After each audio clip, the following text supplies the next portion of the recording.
Você aí é doador de órgãos? A fila de espera por um transplante chegava a 41 mil pessoas até o fim do ano passado no Brasil. Uma campanha no mês de setembro estimula a doação. Este é o nosso assunto no quadro de saúde.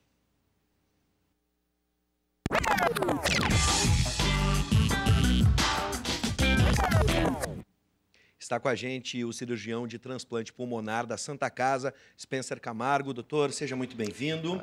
Bom, você pode participar da nossa entrevista, do nosso bate-papo, mandando suas dúvidas, suas perguntas por mensagem de texto. Atenção, mande por mensagem de texto, 99588-2374, pelo WhatsApp. Você também pode mandar sugestões de temas que você quer ver aqui no quadro de saúde no Conexão RS.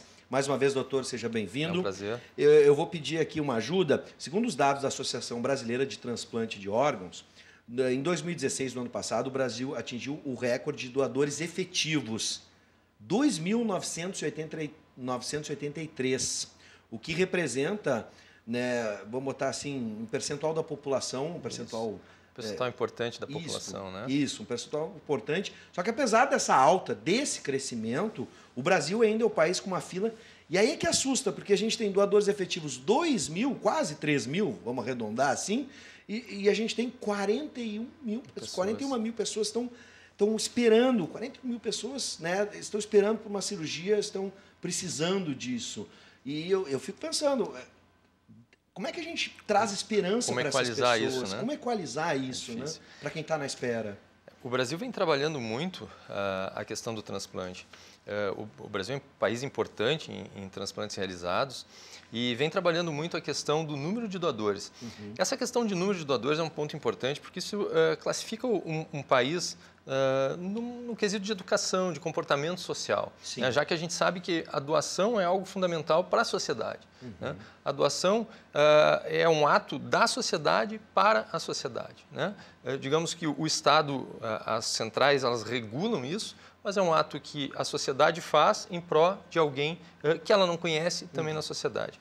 Os países mais envolvidos, eles têm um número que eles caracterizam isso por uma porcentagem de 1 milhão de população. Então, para cada 1 milhão de população, um país desenvolvido tem um número em torno de 25 doadores efetivados. Sim. Nós estamos hoje, no Brasil inteiro, com 14,6. Esse ano já se conseguiu passar um pouquinho de 16. E a meta do Brasil para 2021 é conseguir atingir esses números dos países mais envolvidos. Sim.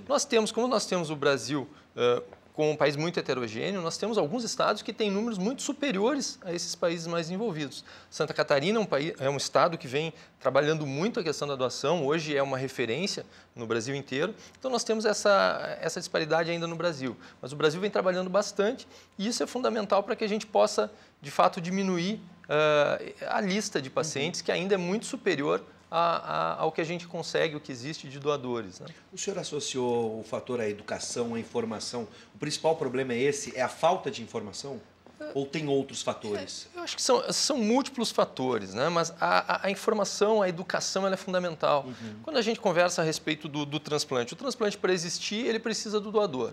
Para que o doador exista, para que as famílias consintam com a doação, elas têm que ter informação, elas têm que conhecer o transplante, elas têm que estarem cientes de como isso funciona, do mecanismo, de um fato fundamental que existe, algumas vezes que se tem, as famílias não têm um conhecimento próprio do falecimento, da morte cerebral, de como isso funciona. Então, na medida que isso é discutido, na medida que as famílias conhecem isso, que a sociedade discute isso, o número de doadores tende a aumentar. Questões culturais, religiosas também influem, de certa forma? Isso é uma condição importante, sim. Se discute muito como isso funciona no mundo todo.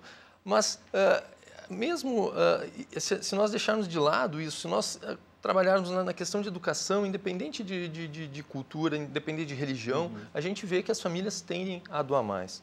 Sim. A gente tem assim diferentes tipos de transplantes, né? Hoje, o que mais está se fazendo, o que é mais acessível, né? Que tipo de transplante e qual é o mais difícil?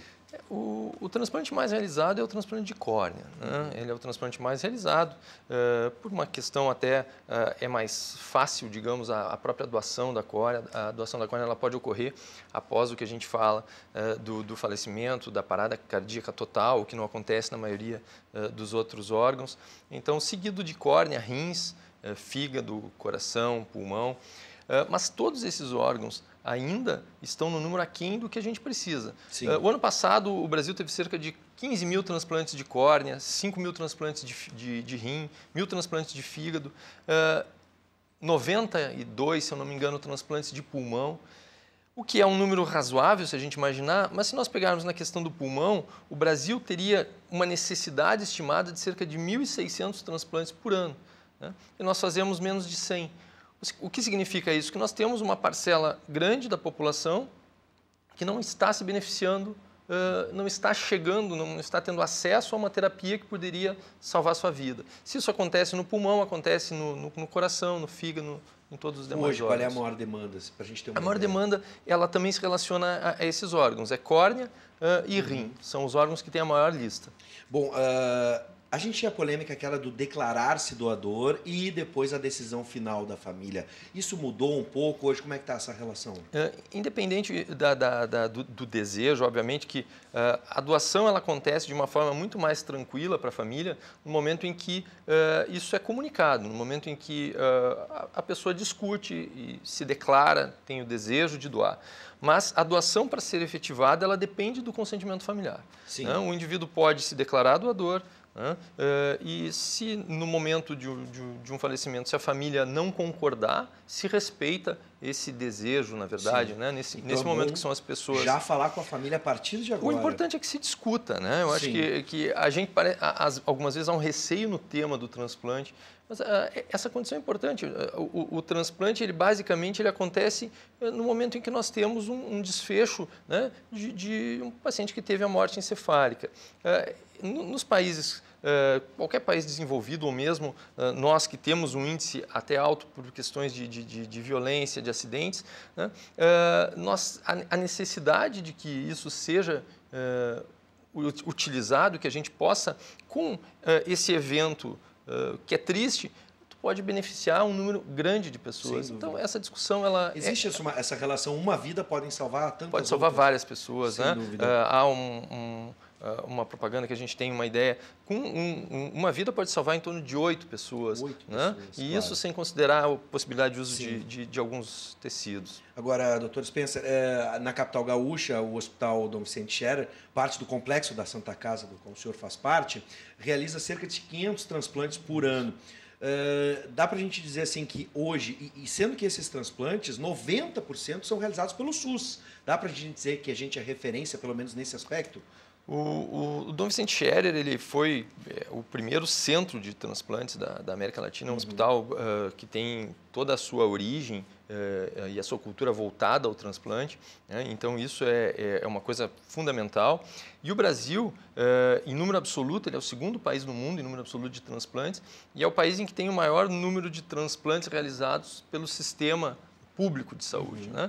Então, há sim um esforço grande para que isso se efetive, para que os hospitais trabalhem com isso, para que os grupos transplantadores possam trabalhar o transplante, mas, novamente, como nós somos um país muito heterogêneo, se nós imaginarmos no próprio transplante de pulmão, no Brasil, nós temos basicamente 3 estados do país que fazem transplante de pulmão. Né? Isso é muito pouco ainda, né, para um país tão grande e tão heterogêneo. Bom, a gente está vendo aqui para você ter mais informações, entrar em contato, por exemplo, com o Hospital Dom Vicente Scherer, a gente tem a fanpage no Facebook. Doutor, eu queria agradecer a sua presença, a sua disponibilidade, e a gente pode fechar com essa reflexão final, sabendo até mesmo da relação da família, às vezes com a proximidade genética, né, com algo que pode facilitar num processo. Então, converse com a sua família. Eu sei que é chato falar sobre morte, mas é importante que a gente converse. Talvez seja o início de uma nova vida, né? Eu acho que isso é fundamental. Bem lembrado, doutor. Olha, seja doador, essa é a mensagem final. Seja sempre bem-vindo. Parabéns pelo trabalho, Muito obrigado. doutor.